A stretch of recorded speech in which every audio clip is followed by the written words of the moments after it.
Hello, everyone. I just wanted to issue a trigger warning before we start the episode. We will be talking about PTSD, mental disorders, and suicide. If any of these topics are a sensitive subject for you, I highly encourage you to skip this episode. If you're okay with that, it's very brief. It's not too in depth or too detailed. Um, so if you're okay with listening to that, then go ahead and listen. But if you're going to be triggered, go ahead and listen to our previous episodes, get caught up. You can skip this episode for now. We totally understand, and we wish you nothing but happiness and love. We'll see you next week.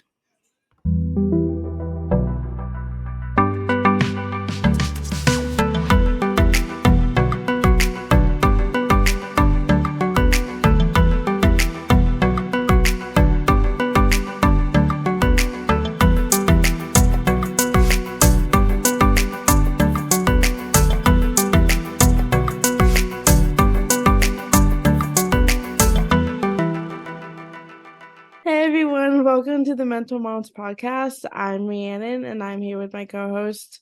Hey, it's Mercedes.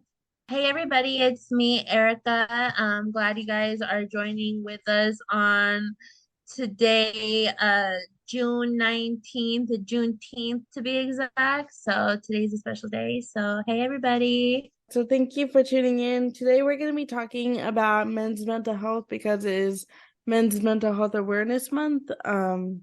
Not a lot of people are like talking about it because not a lot of people know about it. We know about Pride Month. Pride Month is also this month, but we're going to focus on men's mental health because we are women and we are moms, but we have men in our lives. We have our kids' fathers, we have our fathers, our brothers, our friends, anyone we've dated, just people in our lives that are men that are probably struggling with their mental health.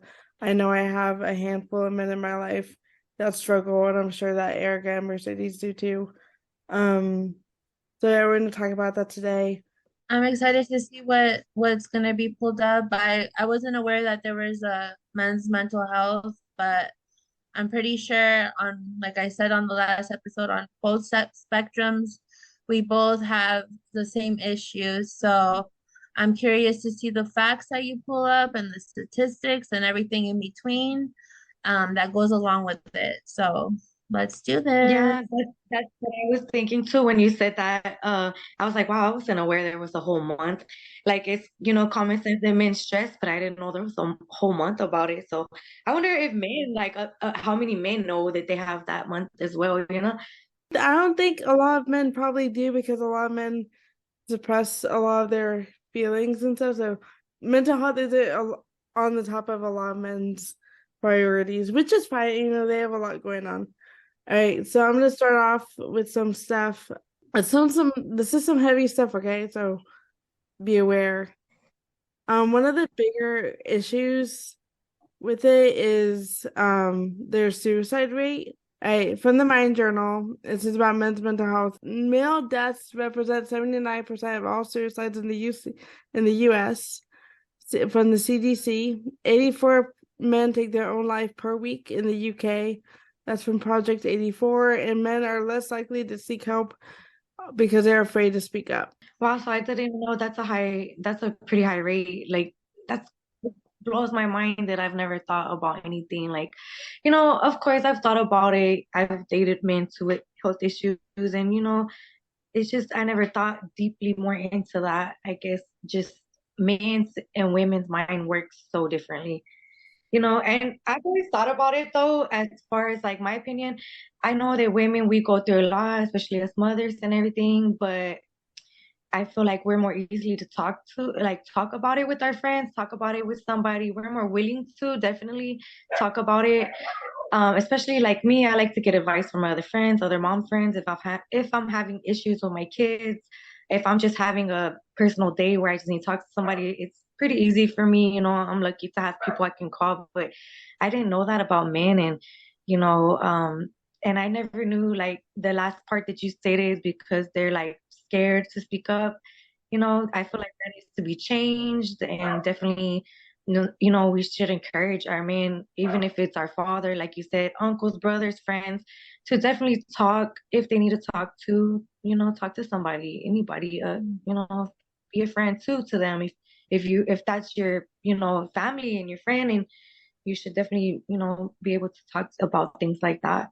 From my perspective, on hearing all these statistics, it does make sense to me from the men's standpoint, because a lot of times men, they don't have these outlets, or yet alone they were never taught to reach out, or they suppress their feelings, or they never had a way to even, or they weren't even aware that they're going through a mental issue or anything like that.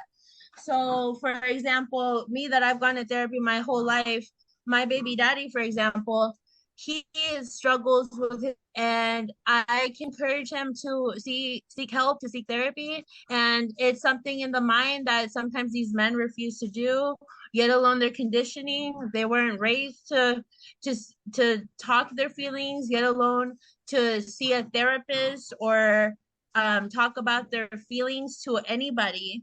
For example, I know that in some races, mental health and depression is not even a real mental or medical concern.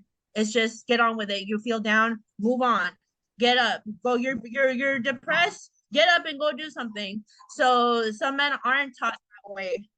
They don't know.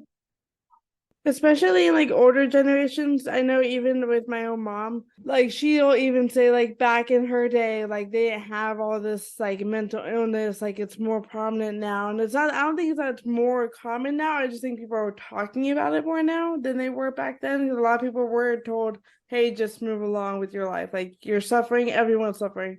Move on.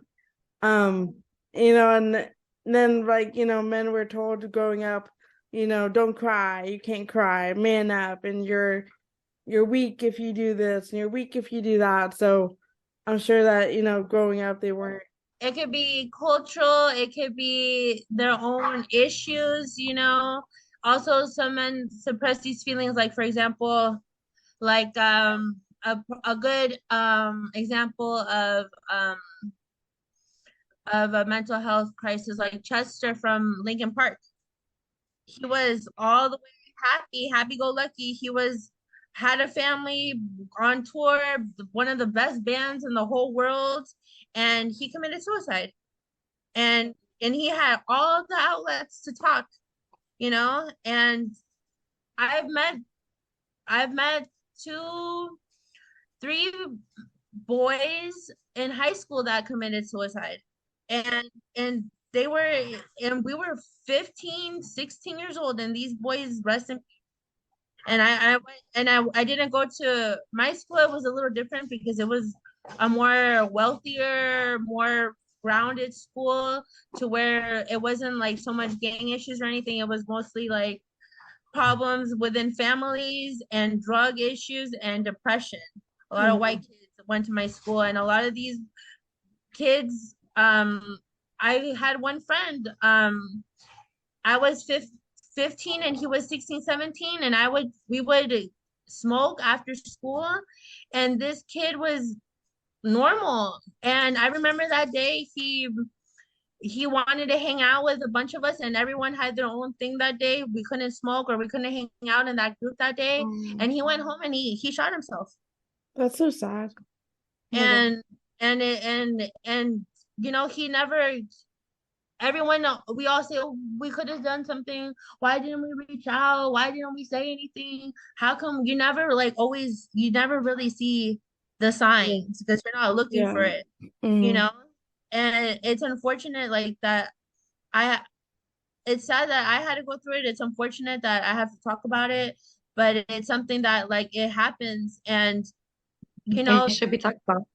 and you have to, like, like, you're young and you have to go to a funeral that's suicide. And I remember the mother was telling everybody not to be sorry for her son that killed herself. And it was so surreal, like, to have to hear it and to have to deal with it, or to have to.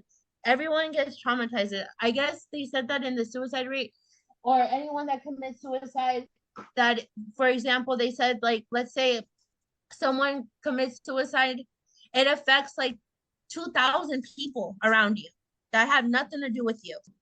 So does it show in there by chance? Like, because it's like I grew up with my grandpa, he was in Vietnam. So I really like feel like, not to be ugly, I love my grandpa, but he's a little off ever since he's went through that experience. And see, he's an older man.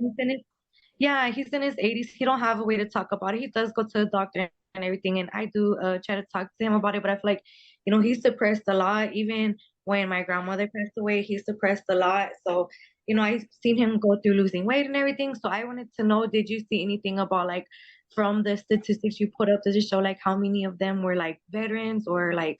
There's a higher rate with like people of color, men of color from Hispanic and Black communities, and from what else? There's veterans and like work, like labor jobs.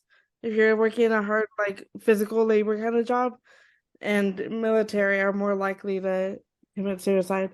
But overall, like, yeah, 4 out of 5 deaths are men, um, which is like, that's a lot. Just in general, 4 to 5? Yeah, 4 out of 5 of every suicide is a man. Yeah, and so when I was dating my ex, my most recent ex, he's the one that actually like told me that, and to begin with, like told me about the suicide rate of men.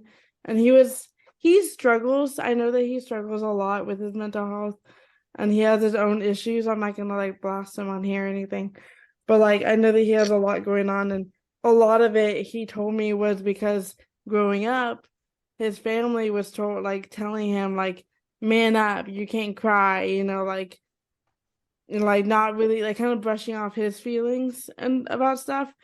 Just he had to cope. He had to find a way to like cope with his stuff, and he had a lot of like other traumatic experiences. So I know he has a lot going on, and I've asked him before about like medication and like therapy, and he's very like he doesn't want to talk about his feelings, even with me. He didn't want to talk about them because like he got shut down so many times by other people. It's like I don't want to get shut down again. Like, what's the point of me opening up just to get shut down and just to be told that someone doesn't care? Like men, I feel like a lot of men are scared to like open up to even friends and family, like people that they trust, just because they don't want to seem weak, or they've already been told that they're weak by friends and family, and so they don't want to experience that more. And do you think it'll help, in your opinion, like if, or I don't, like if we continue to just tell them like, okay, you don't want to talk right now, but we can talk next time, or just know I'm here for you.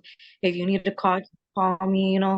Yeah, I think that helps because, like you said, they're scared to talk about it, so they need that security that, you're actually gonna be there and listen and probably like not even look at them crazy when they start opening up to you because, I'm pretty sure men go through a lot that they hold in. It's really sad to like hear about like some of the men's stories and the things that they go through and stuff like that, and like just being told that, toughen up, and or straight up told that they don't care, you Yeah, know. seriously. Like I grew up, my grandma raised me and it's my dad's mom. So it was my dad, my uncles. My mom wasn't around, but it was nothing but men. And with them, like when I was growing up, I would always be like, oh, I'm glad I'm not a boy. Because, they, like you said, the family would be like, be tough, fight each other, like type of thing. Oh, you fell, don't cry, type of thing. So I experienced it as well in my life. So it's, you know, even to this day, so I do have my brother, he's a year younger than me. We were in foster care for the first maybe 2 years of our lives and 2 to 3 years, and he went through a lot. I'm a year older than him, so obviously I was about 4 or 5. And man, he went through a lot of crazy things, and so even to this day, he doesn't know how to handle his emotions when he gets upset. So he gets like angry.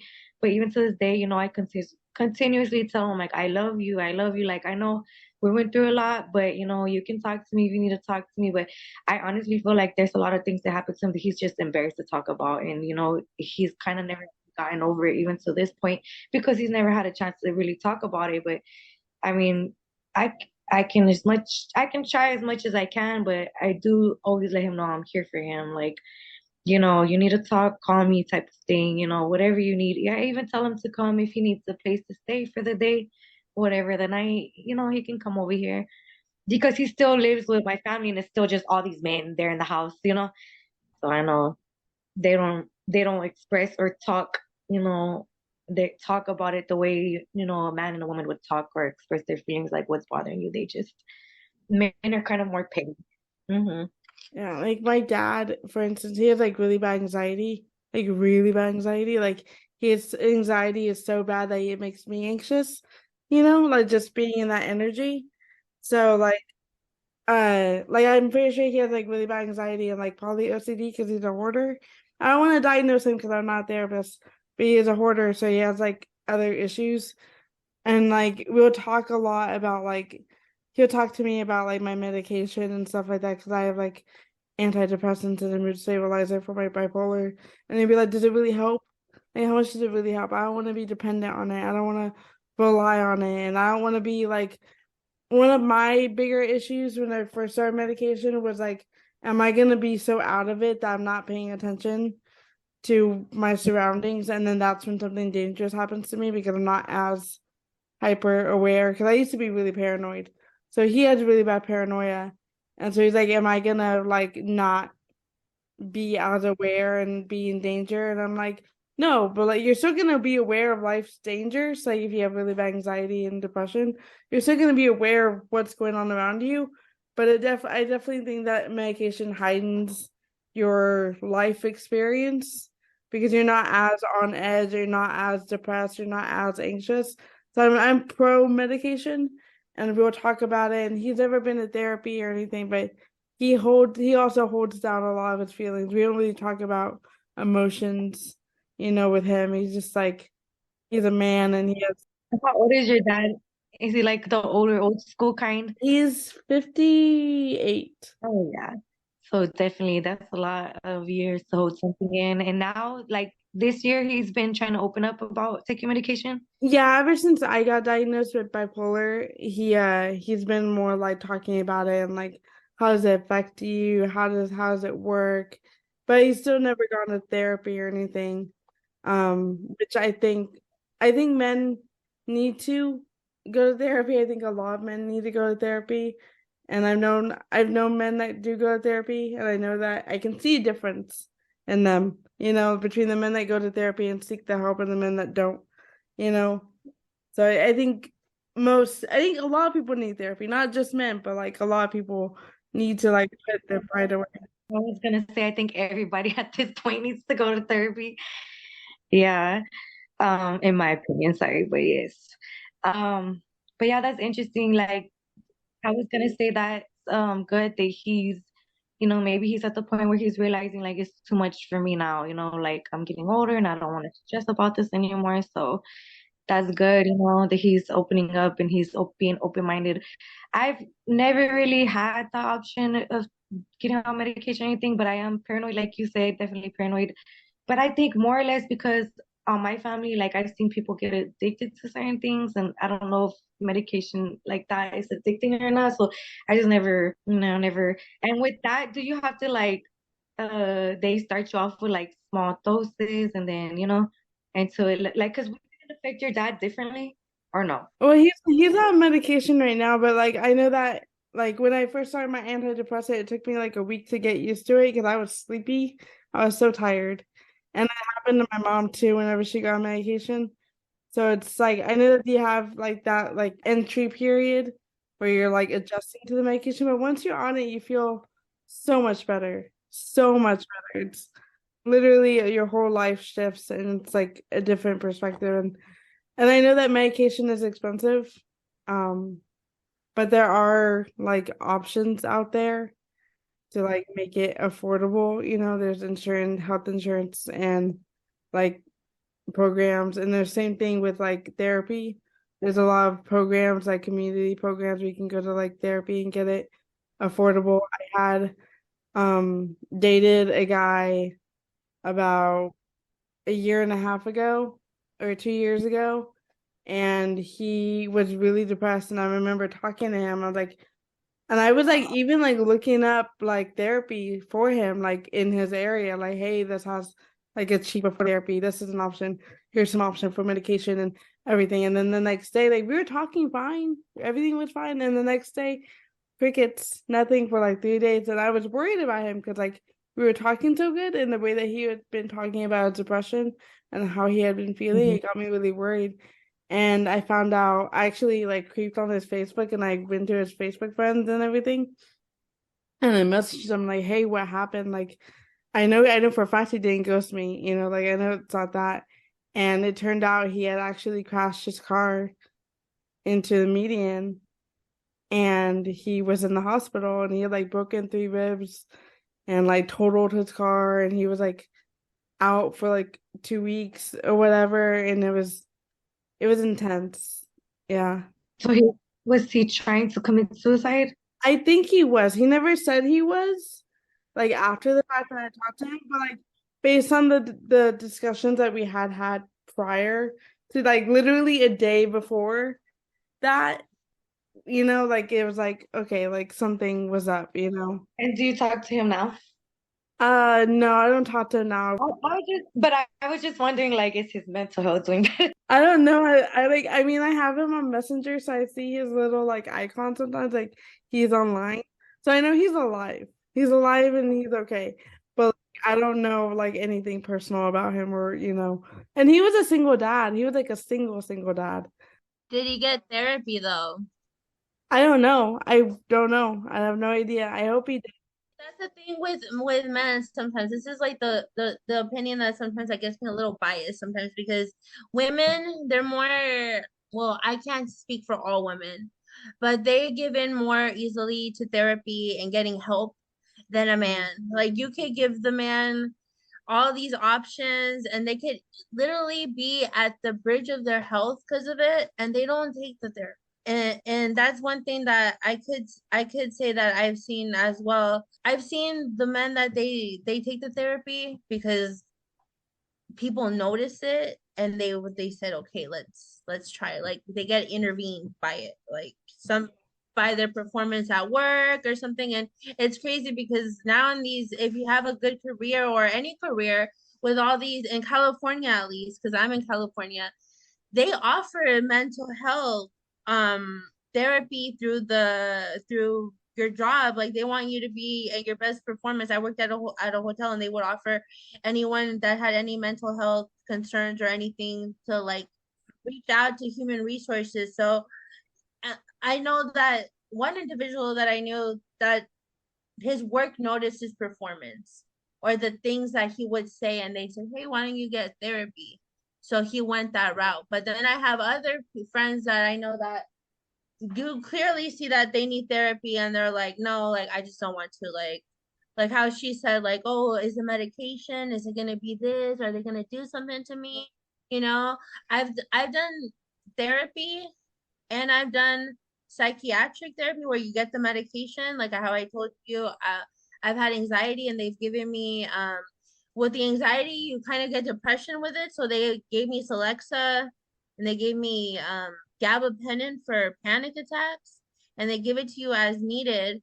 But in the beginning, like I took it, I was like, oh my God, medicine, like you feel like, oh my God, I'm taking medicine. I must be some mentally something's wrong with me, obviously, because they gave me medicine.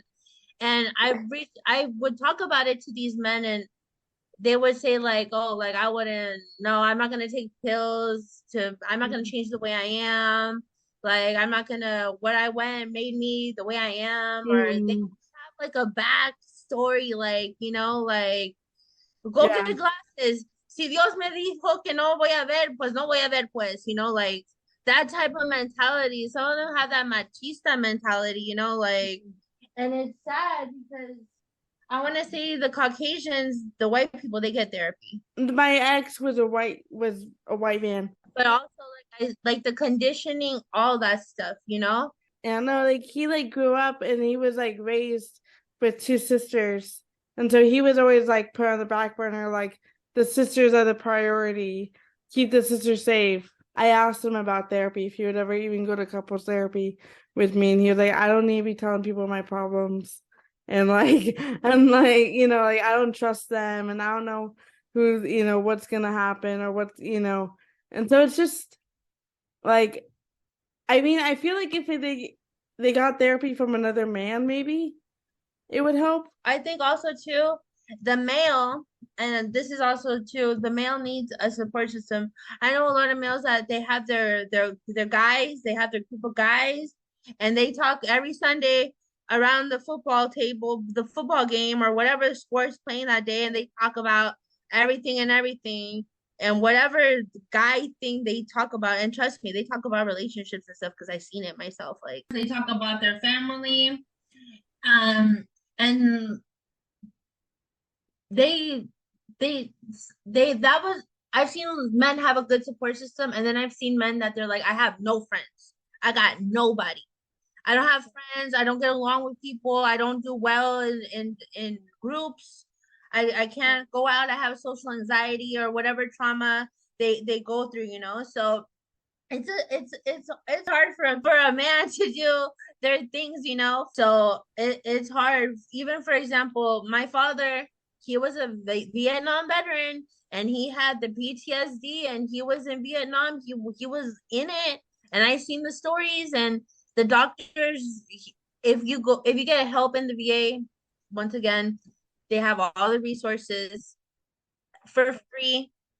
You just have to be a veteran, you just have to be affiliated. Even the families, the or could be involved in the therapies, or they could get their own therapies as long as you're affiliated with the VA Veterans Administration.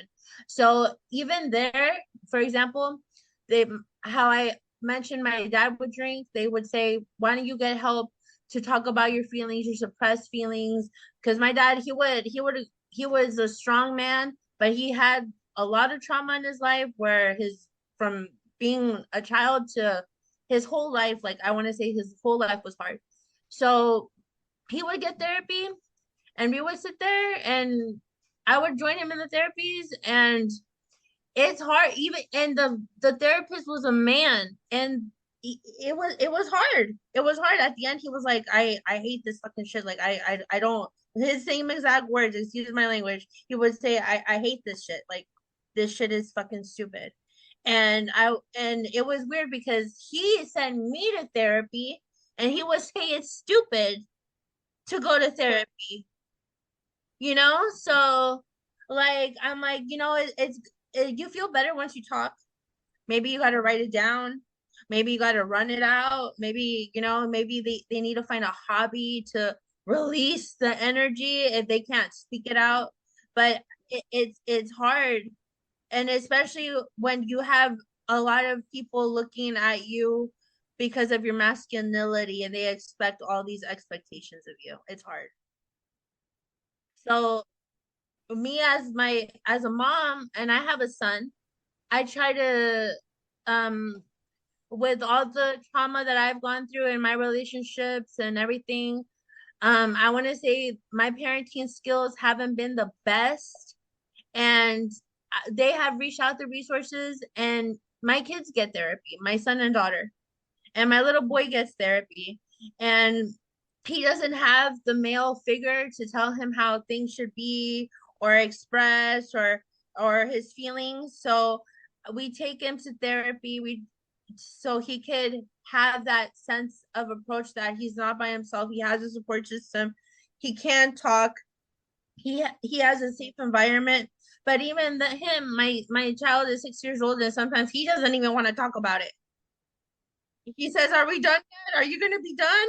It's hard. It's I know, like even like for myself, like personally, like therapy is a hard thing to go through. It's a treatment plan to heal. It's not just talking about your feelings, it's more than that. It's like you're working on yourself. And so like I know that I've gone to therapy. I've started and sought therapy so many times, and I've gone to therapy, and I was actually talking to this guy years ago again, and he was in therapy, and I was like, okay, like you inspired me, I want to get into therapy, right? Like I know I need it, I have issues.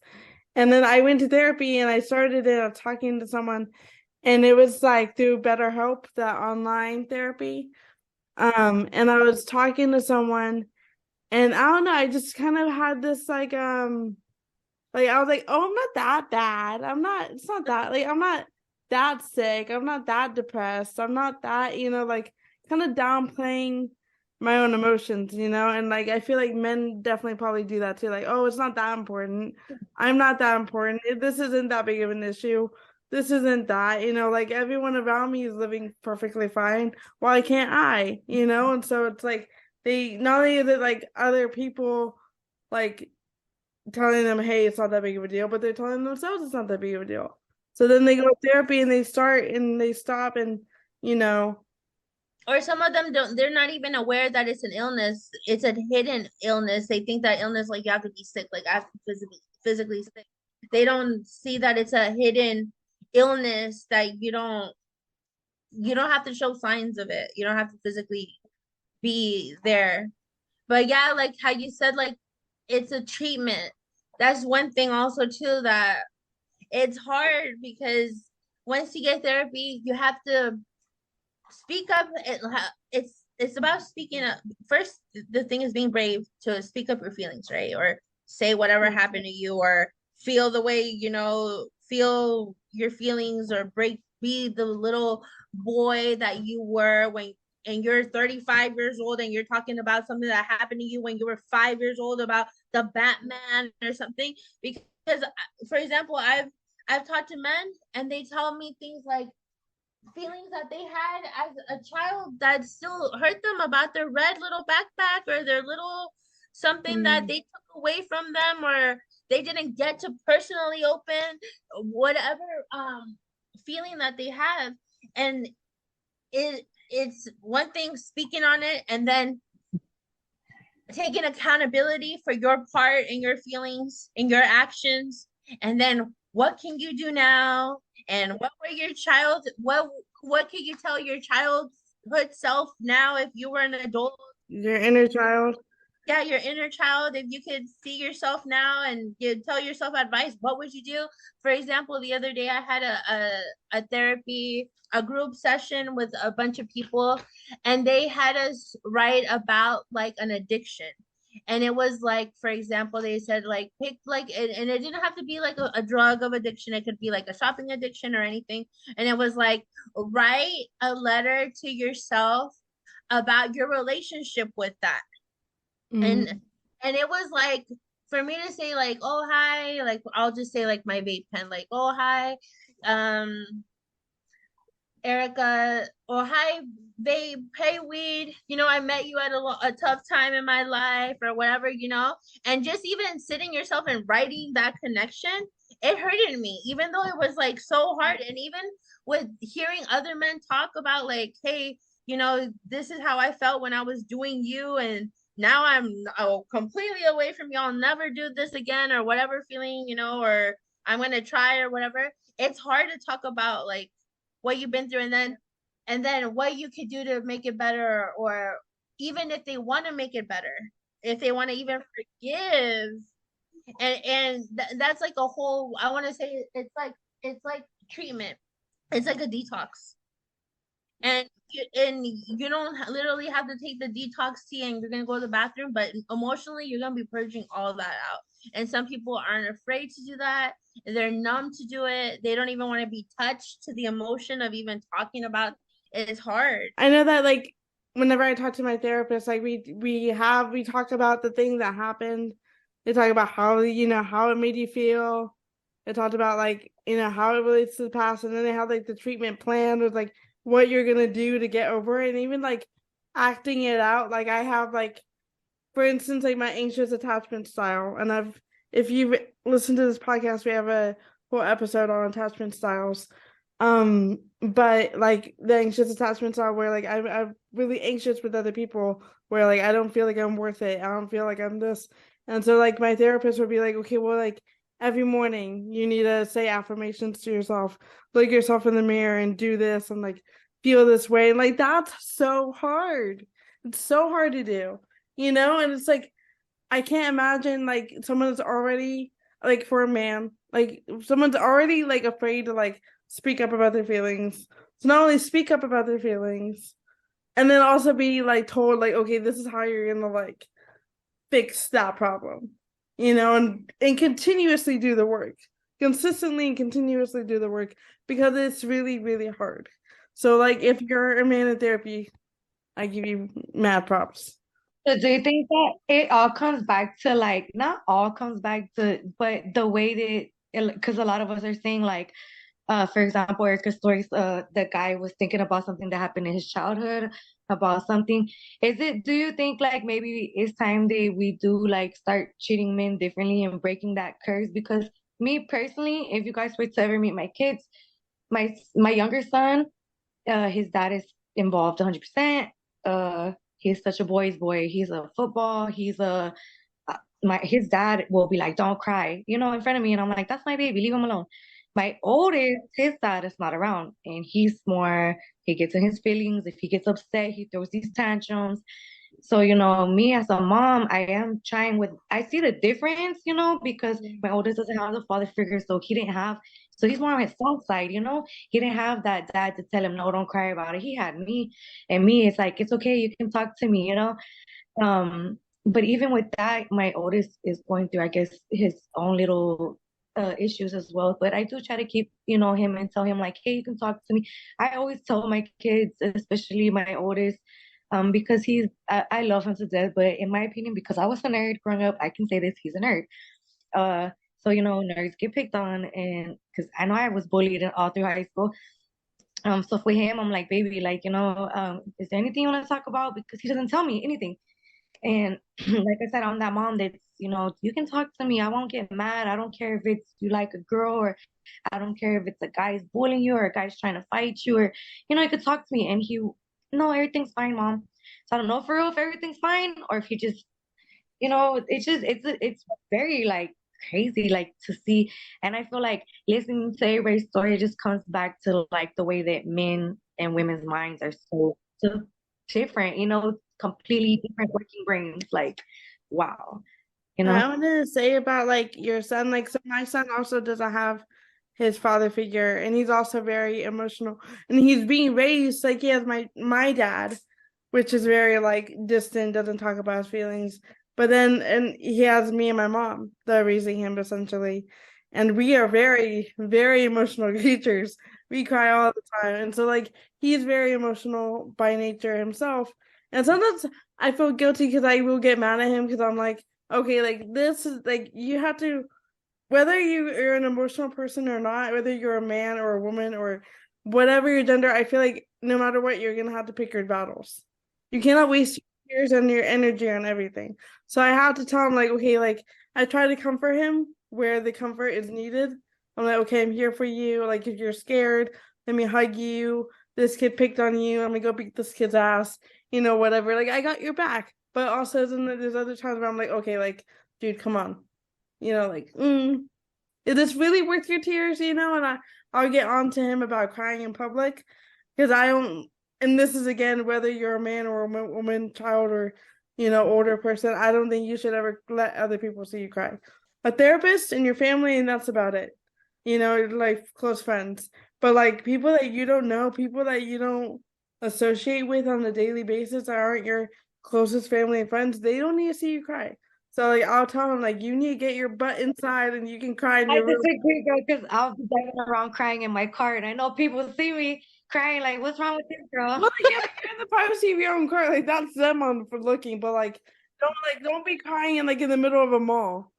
I completely agree. Like, there's a time for that, Like if you're in the privacy of your own car in your own house, like go ahead, let it all out. But like I don't think you should be crying. Like he'll cry. Like I said, my neighbors were all very open and friendly here, But like he'll cry in front of their front door, and I'm like, no, dude, like you need to go. And he gets upset about it, and I don't want him to ever feel like I'm not supporting him because I do love him, and Or like you're trying to tell him like it's not okay to cry. It's just, you're overdoing it at this little moment for the smallest reason. yeah. I get what you're saying. Yes, girl. He's also been in therapy. We've also put him in therapy. So you have your kids in therapy?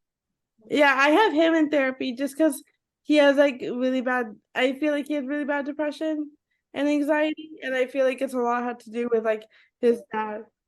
He don't want to talk about it. Dad is very like in and out of his life. No, I get that. And like I said, with my 6-year-old, my kid's dad will be like, "Oh, I got after him because he's just crying for no reason." And I'm like, "Well, I mean, I get that completely. Like, he's crying for no reason, but don't get after him. Like, then I see that like the difference there, you know." And he'll tell me like, "No, you just baby him. Like, you just want to baby him." And so I don't know. It's very different. I think it's like because I'll do that too, where I'm like if my mom says something to my kid, I'm like, how dare you? Like this is my kid. Like you can't say shit, and even though she is basically my co-parent, like I'm very protective of her, when she says something to him. But if I say something to him, it's completely fine. I'm the mom, like I can do it, But also like regarding that, like about like what you're saying, like getting on to him about crying about any little thing, like I feel like if we're allowed to cry about sometimes things are stupid, like crying over like situations we can't choose. Like I broke up with my ex and I cried for like a day or two, and then I was over it. It's like whatever, like I'm not gonna continue to cry about it.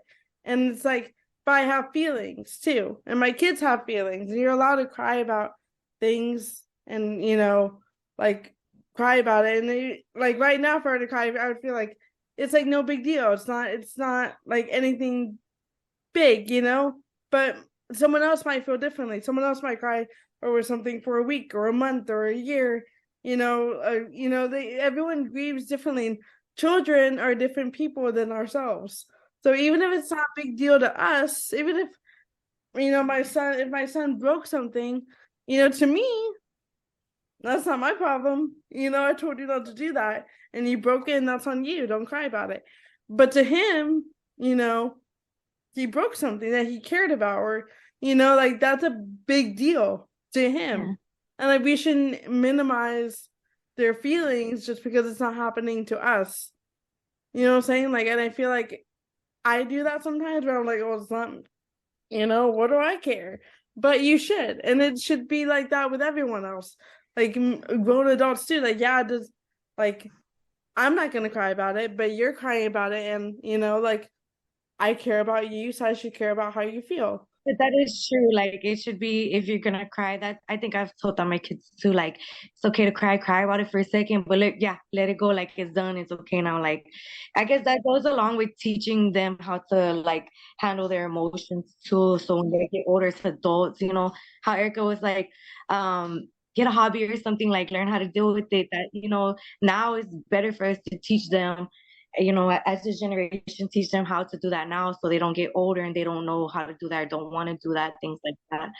They can know, like, I think even as a grown woman, me going on 33, I still am learning how to deal with my own emotions. So it's so like, I think these kids are also a different breed as when we were growing up. So they're totally like, I don't want to say like, oh, that we came from like the boomer era, like our parents were like from that older generation. I know my mom, she was she's young. She's in her 60s now. My dad was a little older, but I was brought up like with the older generation. Like I had still had my older aunts and my grandmas and stuff like that. I do like have a sense that if my family, like my older family, my older generation family, if they knew about like in Mexico, like that shit is out. Like I said, a cultural thing, right? So with that, like I I'm like kind of raised like how you said don't cry in front of people, like don't show. I've seen my mom only cry like 5 times in my whole life.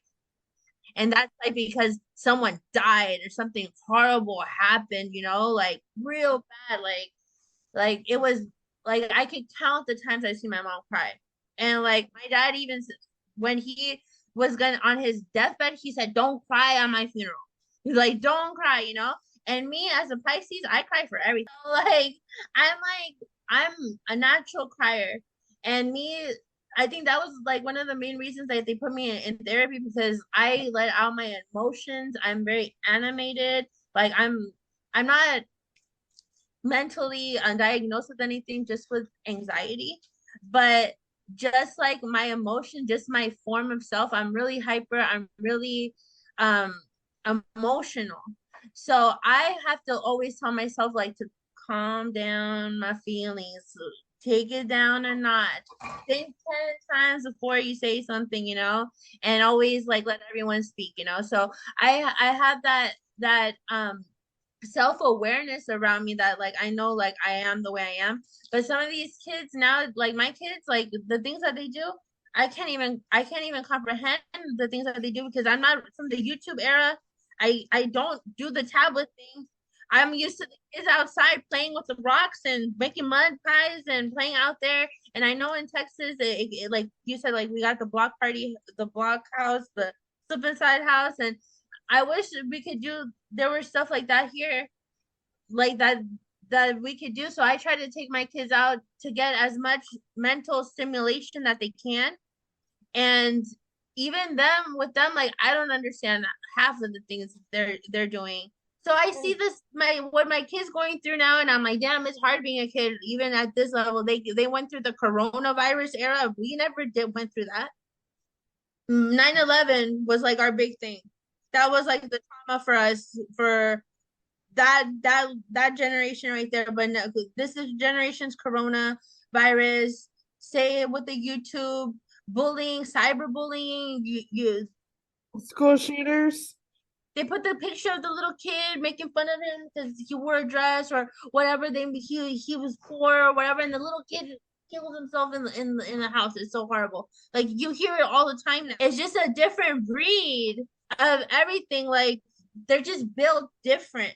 They have different issues than we did growing up. 1000%. But we still have to teach them because, if we don't teach them, that's when they start getting like, I'm not saying like all kids, but that's when they have like the school shooters and things like the kids, they were not taught that. Even though you're right, completely right, different generation, we should do better because the generation before us, they obviously didn't raise the best, our grandparents, our parents, and then, in our generation now we're saying like men are still scared, and now like when is the curse gonna break for men to finally be able to speak up, maybe this generation they were raising, that they experience a lot and they're going through a lot. We can maybe, talk to our kids. I know I definitely do. Like I know I'm from I have my own trauma. I know my my parents' parenting. I know they did the best they could, but I know that some of their best doing wasn't the best doing. And I know that my conditioning, I know a lot of the things that I do now. I see my mom, I see my aunts, like I see my ancestors, my relatives coming out of me, and I'm like, is how she said the curse, So when they do offer these resources or whatever, I take them because I know that like I know if tell my family certain things, they'll be like, no, no, no, no, no. Like I can't even go there with my family with some of my own personal issues. Yet alone, I'm pretty sure they can't come with me with their personal issues or whatever skeletons they have in their closet. I see that as a parent, I know my parenting skills aren't the best, especially because I have a daughter and a son, and I know the dad is there as much as he can be. Like he is there 100%, but I know like I said, he has his own issues. He's not in the home. He has his own thing. So I give him his space to handle your business. But I know that I reach out to professional support in a sense that now the laws have changed with reaching out to kids, talking to kids, just being with kids in general. So I try to get the new perspective from these new psychologists, these new generations that they know, that they study. And I know it's one thing to say, oh yeah, I studied this, and to one thing to live with the child and to actually deal with it. So I try to get a perspective to where a professional perspective to where, hey, as a parent, am I doing this right? Is this correct? Should I go around this? Because hey, I was taught this way, and this is how we're raised here. This is how this house is built. One of the therapists I talked to for my son, they like straight up told me, they were like, "You're the problem." Well, hi, it's me. I'm the problem. It's me. like they're like, it's you, it's the way that you're parenting. And I'm like, I've never been a parent before. I'm learning my parenting from my mom and my dad. And my mom was very strict, and my dad was very not strict, as we learned last time. Like I'm somewhere in the middle and I don't know what I'm doing. I don't have help from, his dad. So like the therapist was like giving me tips like you need to do it this way, you need to be consistent, you need to like, and I lack consistency with my parenting where one day I'll be like, and it depends on my mood, especially with the bipolar, like it depends on like what mood I'm in, like some days I'm like really like manic and I'm like anything goes, go do your thing, and then I'm depressed and I'm all grumpy and moody and it's like sit your ass down and don't talk and like it just depends. And I feel like we also have to take into account like our own mental illnesses and the effects it has on our kids. Like because it affects them too, like I just said. So and then it's like hereditary too. Like sometimes bipolar can be passed down to our children, or depression can be passed down, or anxiety and stuff. So I think as parents, I think we could do a better job. I think we all need to have at least a little a self reevaluation of what we're doing, or like you don't have to even get a therapist's opinion. Find someone that you trust or that you look up to or you're influenced by, that you feel is most likely in a better foundation than you are, and reach out and say, hey, as a parent, you think this is correct, or what would you do if you were me, or if this was your child, how would you reach out? And there's so many groups on Facebook. I'm in groups that, for example, you could join. I'm mentally ill girls from abusive parents. There's a group for that. Trust me, I'm in it. Yeah. Like there's a group for anything. A men that's been abused by their parents group. You can look it up on Facebook and it's private. It's there's a group for anything is what I'm saying. And even if you're a teen and you're looking for support, I remember, I don't know if this line is still available, but as a teen, I remember there was a line called the Teen Line. I will look up these resources and if we can put the links. You can call this number, and I'm pretty sure they have one for an adults too, that if you need help, you call this number. It's like a toll-free number, and it's crazy because it's like if you're a teen, I called it as a teen, and I remember having like my own like suicidal thoughts, or I hate my life, my parents don't understand me, I need to talk to somebody. You call this line 1-800 blah blah blah blah, and someone answers, like a boy or girl or whoever, and they're just like, and you just start talking, and they're just listening until you feel better. At one point, you're just like, I don't even know why I'm talking anymore. Yeah, they're just listening right away. So I'm pretty sure that line is still around, and I'm pretty sure it saved a lot of lives. You could always be anonymous as long as you get help and voice that out. You could always post a post saying, asking for a friend, aka me. There's also like a lot of like psychiatrists and therapists and all these other people on like TikTok and YouTube and stuff. And even if you can't, I'm not gonna say like everything that they say is gold, because they don't know your specific situation. But there is a lot of good information out there by certified people that know what they're talking about. Make sure that they're like legit, because like you just said, anyone can be anything on the internet these days. You never know.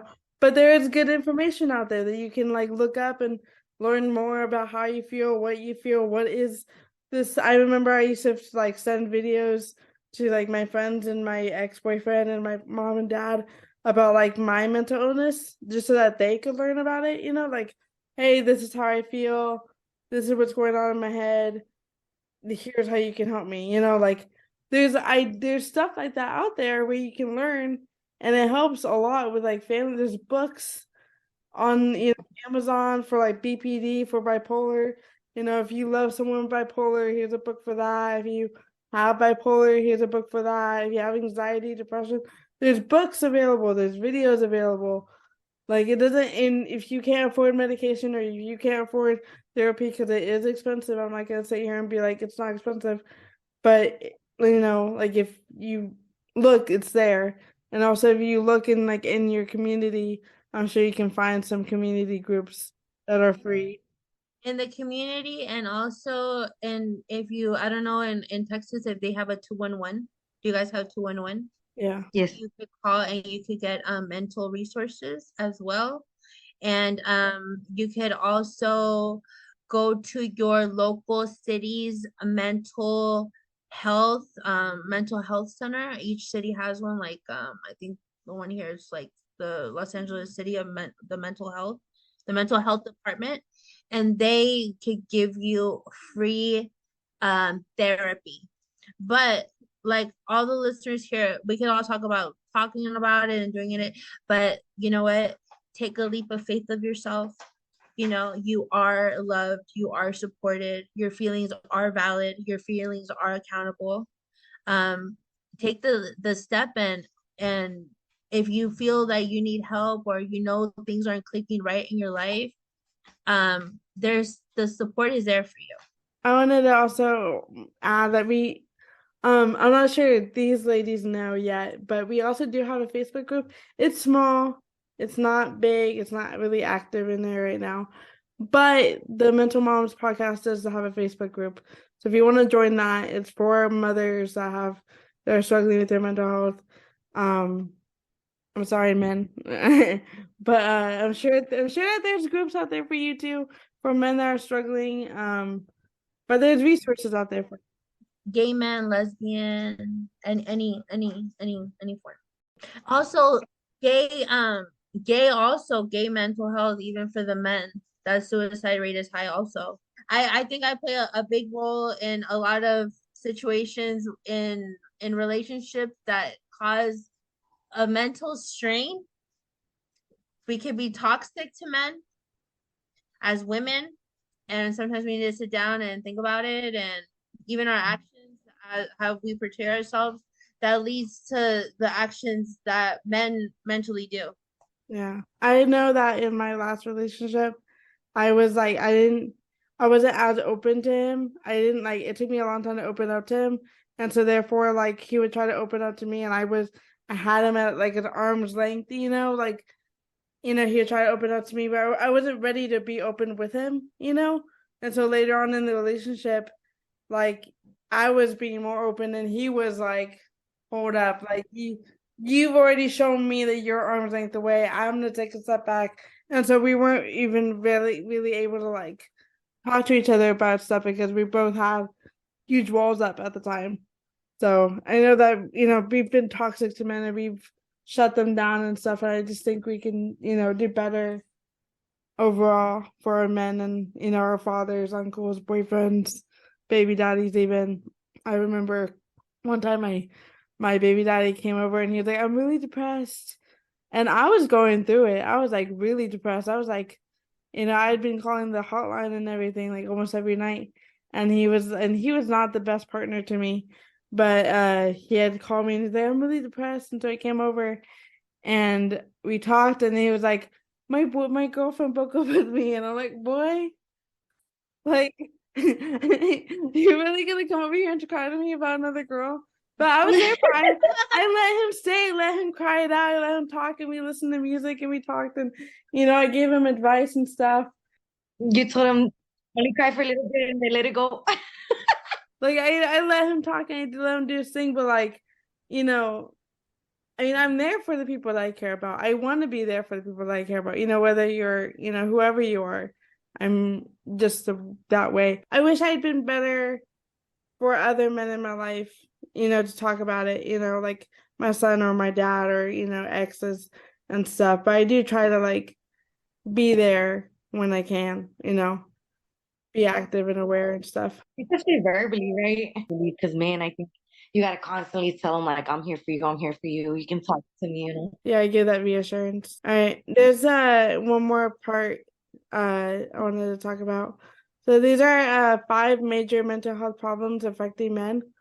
So there's depression, which is over 6 million men suffer from depression per year. Male depression often goes undiagnosed, and men are more likely to report fatigue, irritability, loss of interest in work or hobbies, rather than feelings of sadness or worthlessness. And we have anxiety. Approximately 9.1 million American adult ages 18 to 54 have an anxiety disorder. 3,020,000 men have a panic disorder, agoraphobia, or any other phobia. Bipolar disorder. 2.3 million Americans affected by bipolar disorder. An equal amount of men and women develop the illness. The age of onset for men is between 16 to 25 years old. Psychosis and schizophrenia. Approximately 3.5 million people in the U.S. are diagnosed with schizophrenia and is one of the leading causes of disability. 90% of people who are diagnosed with schizophrenia by age 30 are men. So 90% of anyone schizophrenic is usually a man. I'm probably the oddball out here, but can you give me more like background on what schizophrenia is? I get it a little bit, but I never really understood it. So right here it says schizophrenia may result in some combination of hallucinations, delusions, or an extremely disordered thinking and behavior that impairs with daily functioning and can be disabling. People with schizophrenia require lifelong treatment. Oh, okay. I think sometimes like with these mental disorders in a spiritual standpoint, I feel like sometimes these it's like in a weird it's in a gray area, but I feel spiritually sometimes these mental illnesses are loss of spiritual awareness. Like I would like I've been told like in psychology books and other spiritual books, like for example like autistic children, they're like on a different frequency than us, that they're like they're not they're and they feel in touch, their vision, their way of seeing things is like a heightened awareness, like it's like you're out of the matrix type of thing. And sometimes like they get these emotions, or they get overwhelmed, they get overstimulated or whatever, because they're like basically trapped like in a true reality, like this is a reality, but they see something completely different. Their touch is completely different than what we feel or touch. Or like schizophrenia, like sometimes they say like, oh, you're embodied with spirits in your head and you're hearing all these demons and angels in your head, and these are the spirits, like spiritually speaking. So I feel like sometimes you need a life-changing thing to happen to you for you to snap out of it, or you to realize how grateful your life is, or something. Or sometimes I've noticed a lot of men, they said, oh, I didn't get therapy. I went into the forest and I went to a retreat and I got saved. Or you could even go turn to God and religion, whatever it is, you know.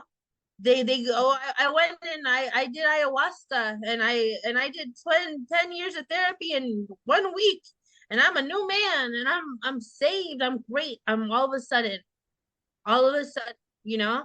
And I think that sometimes you're spiritually down, because sometimes shit's fucked up around you, and you can't do anything about it because no one's gonna listen to you the way you want them to listen to. So sometimes you gotta venture out on your own. Sometimes you gotta go off the grid and find yourself. That's one thing I learned. Sometimes you gotta go find who you are again. You gotta find yourself. You gotta find who you are. And some of us don't know who we are, and it's hard to find out who we are. And the men, they all have this one thing about them. They're supposed to be the protector, the provider. It's stressful. It's a lot on them. And then some of them they're like, I've never learned to provide in my life. I don't even know how to do that. Like some men don't even know how to be men. Like obviously you know how to be the man. Like obviously your persona leads to it, but some men, they don't know how to lead. And they need that structure. They need that pep talk. They need that reassurance. And it's hard for them sometimes, because I also think like a lot of these guys, you can't teach them new tricks. You can't rewire them. It's hard. You can't go back and say, "Oh, well, you can talk about it now, baby. I love you. I'm there for you." And they're like, "No, no, no. Every bitch told me that shit my whole life. Every bitch said they fucking listen to me, and they never fucking. I always get shunned out. And what the fuck? How many times have I heard that one before? That's what they say. That's what they say. They say, "Oh, my mom, if my mom couldn't do it, well, you think you're gonna do it? You're gonna do it better, or whatever, whatever they went through."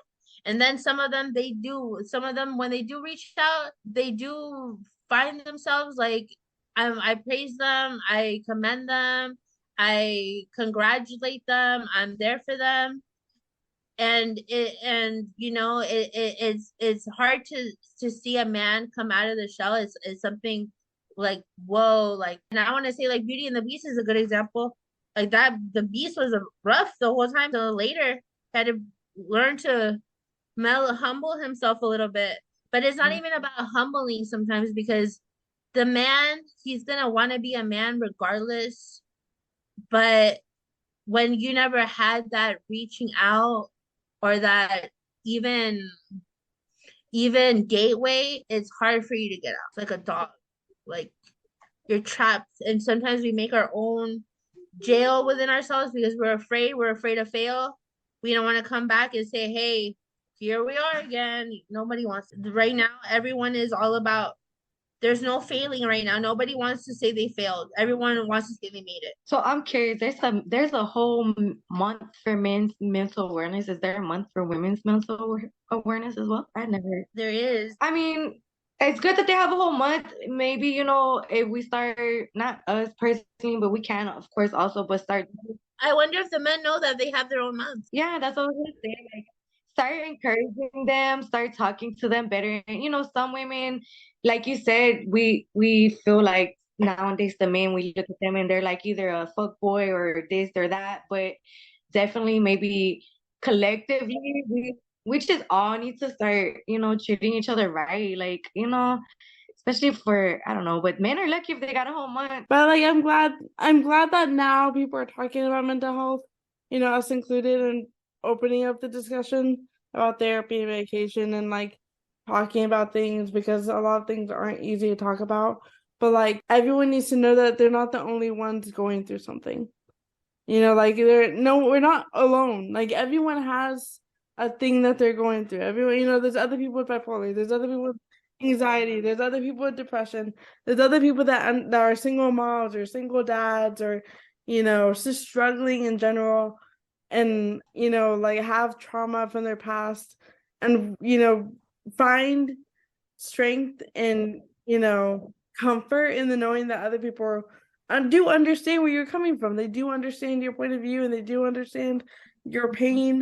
Like, you're not alone. Don't ever feel like you're alone, and there are resources available for you to talk and to open up and get help and stuff. Definitely encourage you guys as well, any guys listening to this. Stop with the fear. You're a grown man already, not to be ugly. I'm trying to give you the little push.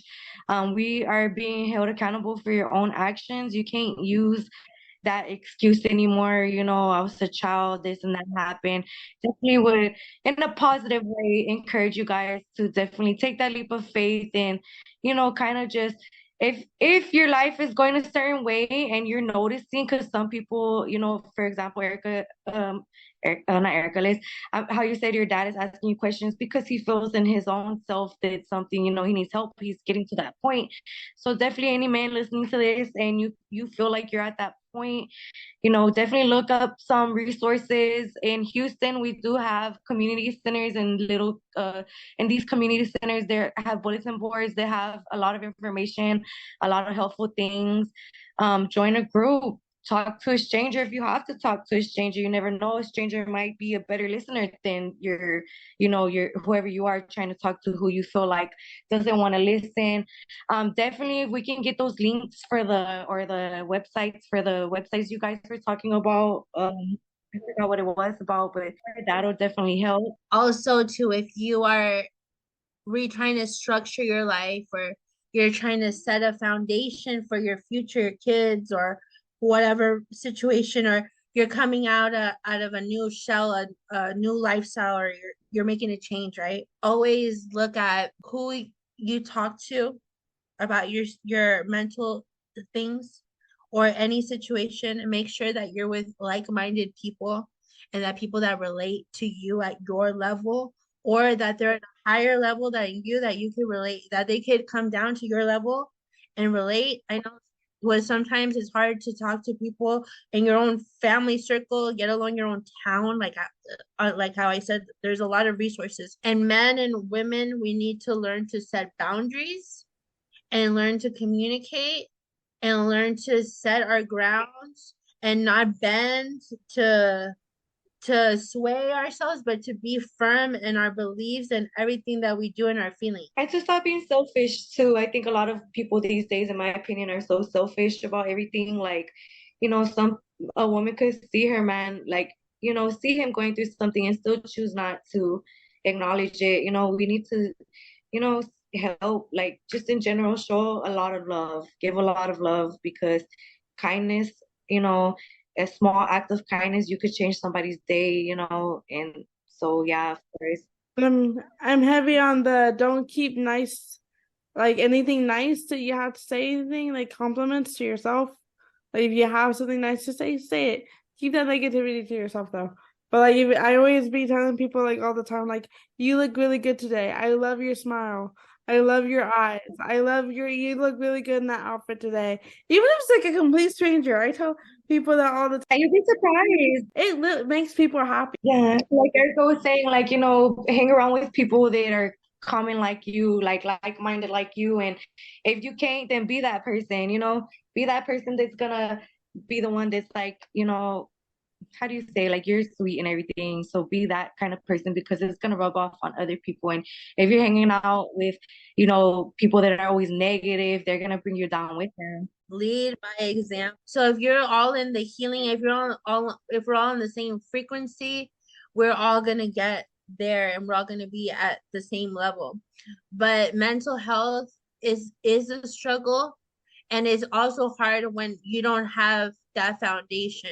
So if you don't have anyone to talk to, there's podcasts, libraries, Facebook group. and if people around you are rigid, or people around you are rough or hard, you don't have to be like that either. And you can take the step. I don't know when somebody's like that, because people will say, like, oh, I don't want to tell them because they have such negative, like, reactions. So like, person themselves, they know the friends that they're around. So if that's constantly what you're around, that negativity, it's just gonna rub off on you.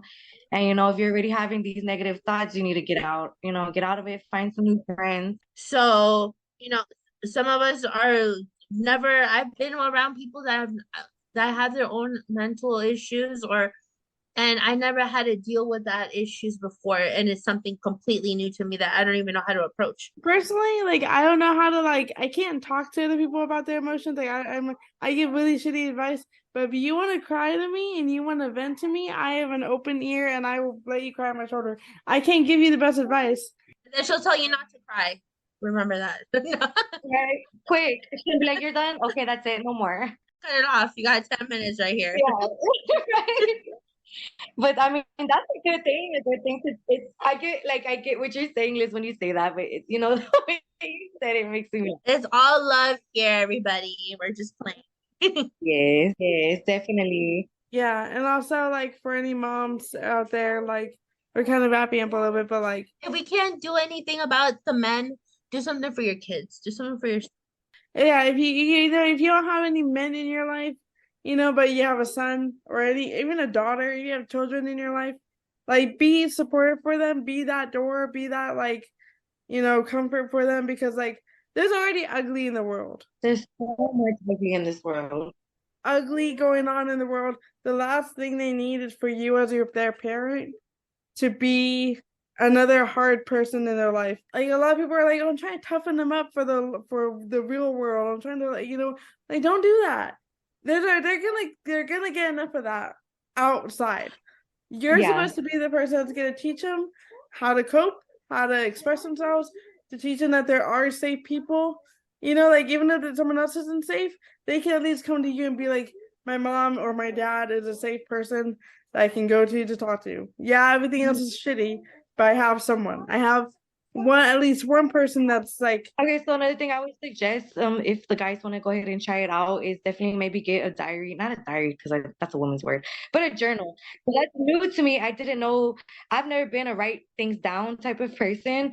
But the people I've been surrounding myself with, they introduced me to that, and it's something like, wow, okay, like that actually helps. So maybe, guys, if y'all don't feel comfortable talking to anybody, for sure, start writing the things down, and maybe that writing it down is like getting it off your chest and you're able to talk about it. Maybe that'll help.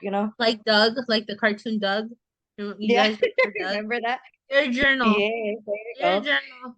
Every day. Yes, and they do have other journals too that I didn't know also because, like I said, the journal thing is new to me. Um, it has things where they tell you like how are you feeling today, what's your goals for the day.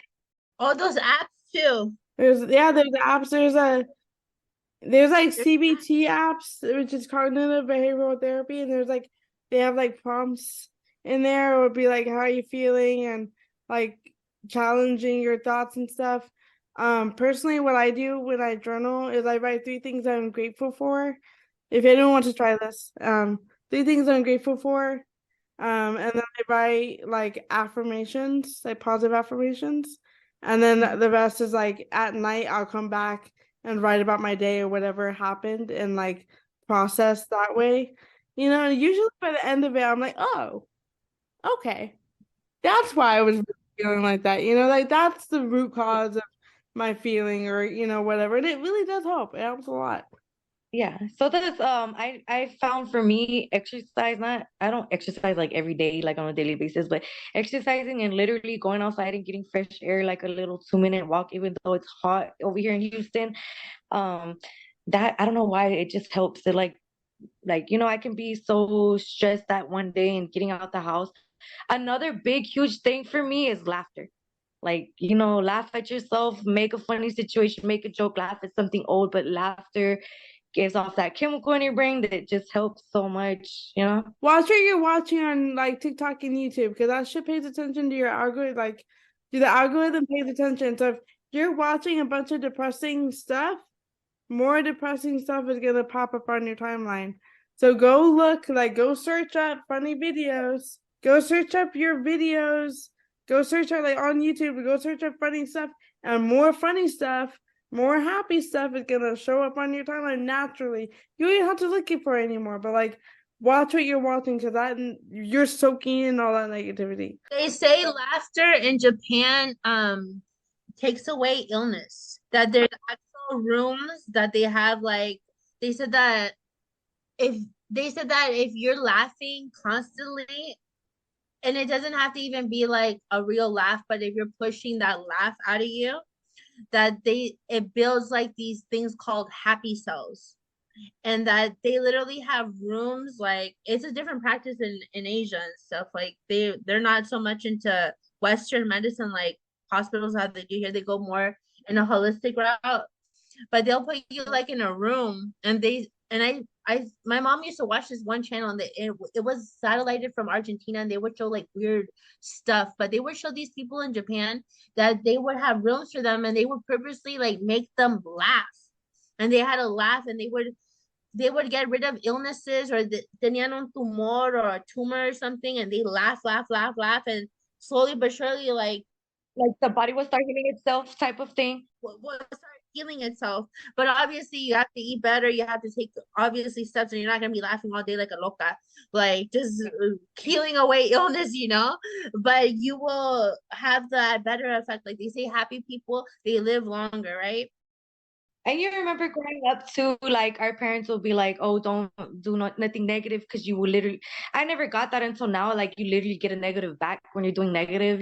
So try to change your try not just with trauma, but like growing up as a child. They would tell me like, "Stop being negative, stop being so negative." I guess I was a negative child. I'm not sure, but so I actually even now these days I have to, like you said, affirmations, speak positively.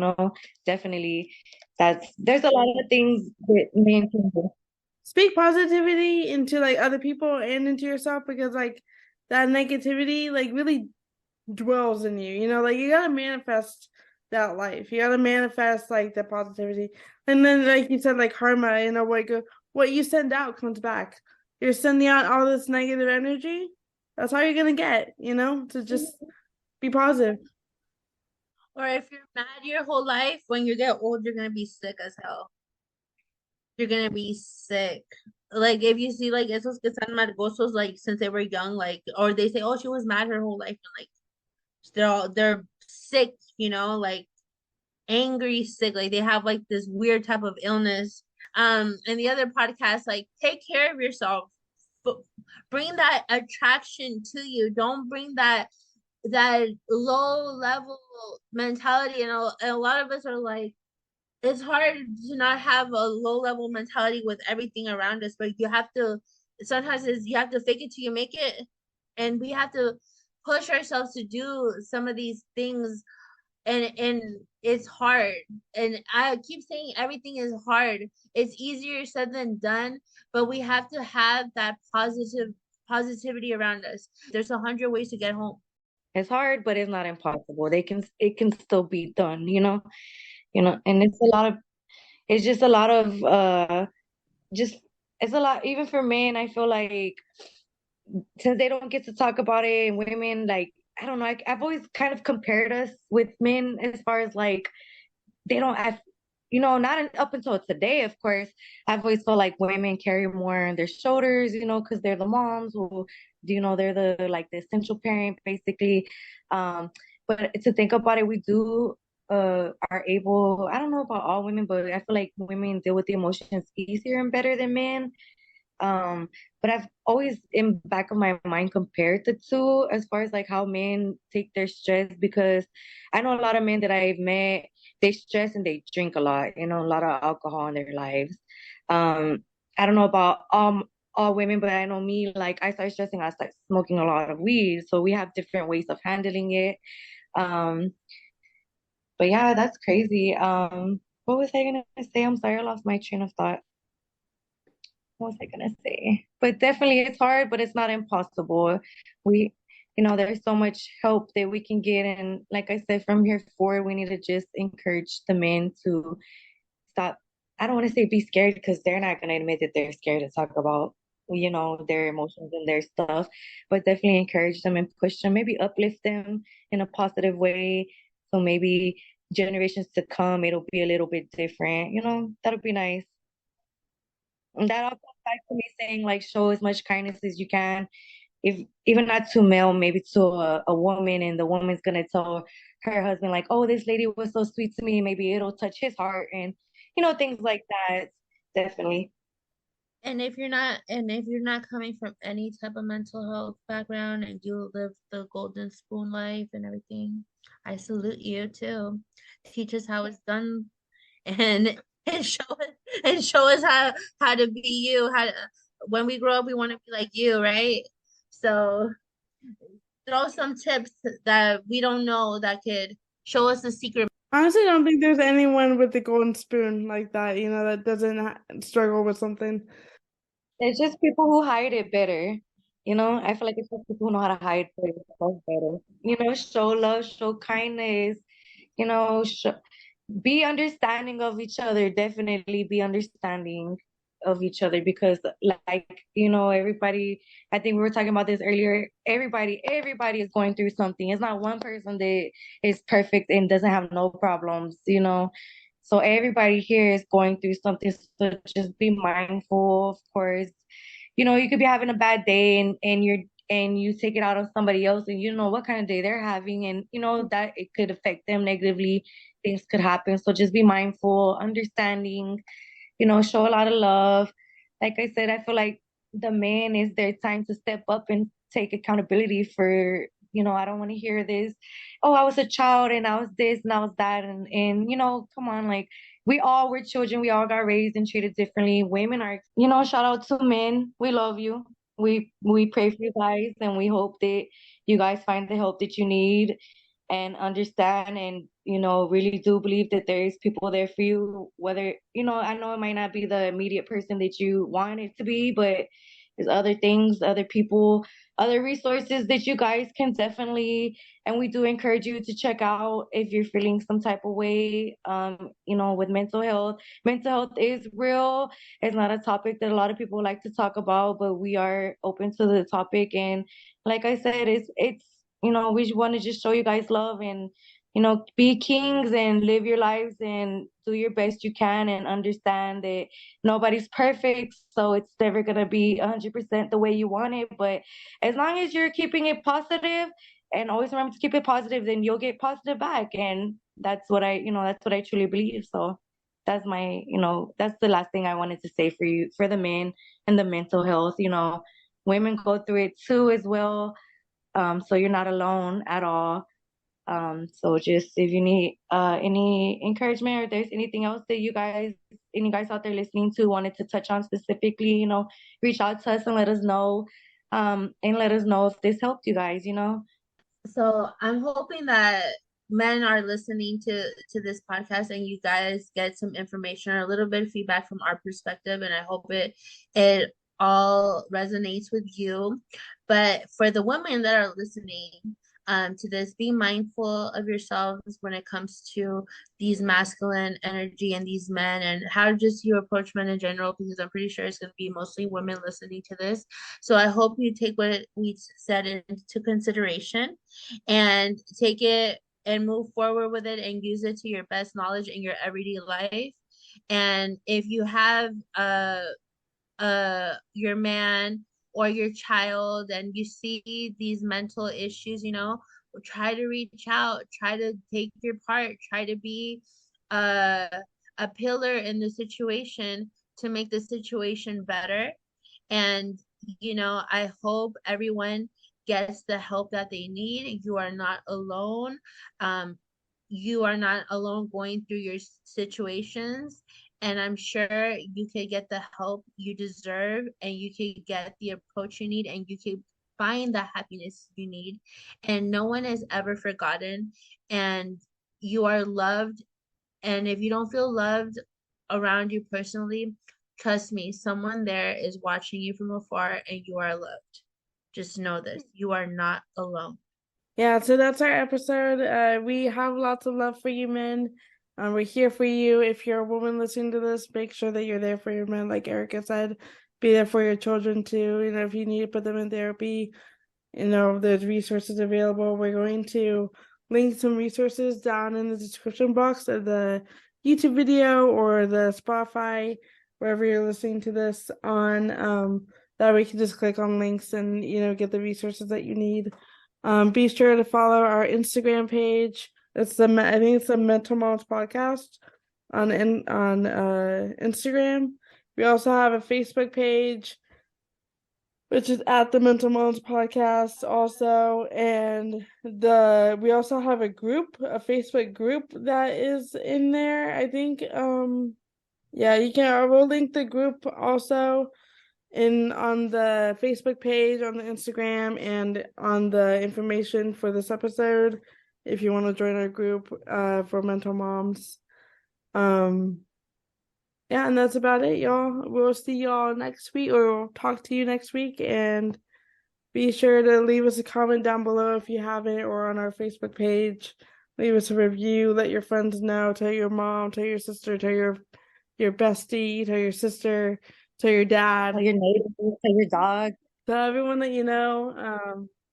And yeah, and thank you for listening. Bye, guys. Lots of love. Bye. Hey, bye.